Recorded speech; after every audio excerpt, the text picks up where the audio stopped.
Hello and welcome to the Inland News Minute for Wednesday, April 21st. I'm Eric Vilches. The same jury that convicted Roman Gabriel Aldana of torture and murder in the death of 16-year-old Kayla Wood is now debating whether he should die for his crime. Jurors received the case Tuesday to recommend if the 22-year-old Aldana should get the death penalty or life without parole for the death of the runaway from a Moreno Valley group home who was stabbed more than 130 times in a brutal 2006 attack. Two others were connected to the crime, but they'll not face capital punishment since both were minors at the time of the slaying. We'll bring you the jury's decision when it's announced. According to Press Enterprise records, it was 101 degrees in Riverside on April 21st, 2009. In 2010, it may only be close to half that. A cold front has moved in, bringing rain to the inland valley areas and snow to the mountains.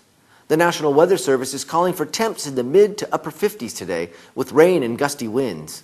Up to a foot of new snow could hit the higher elevations.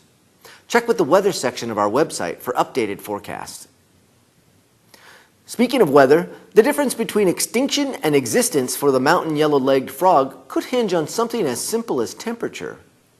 In Thursday's Press Enterprise, reporter Janet Zimmerman examines how researchers have found that 3 months of hibernation in near-freezing water is apparently what puts the endangered amphibians in the mood for love, or at least for reproduction. The first ever test of the theory this winter triggered breeding behavior among 24 frogs housed at the San Diego Zoo. The chilled frogs produced enough eggs to start placing some of them in the wild last week. And finally, counties are searching for new ways to raise money in these days of budget shortfalls, and the inland region is no exception. The San Bernardino County Public Works Department is proposing charging customers who need to search through their trash for lost items.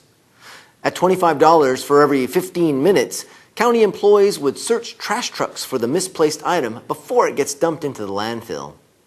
The fee is included in the county's plan to close a $90 million shortfall. You can get more on the story online. Well, that's today's Inland News Minute.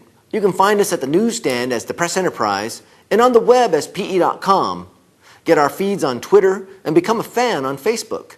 Plus, iPhone and iPad users can download our free app. I'm Eric Vilches. Thanks for watching.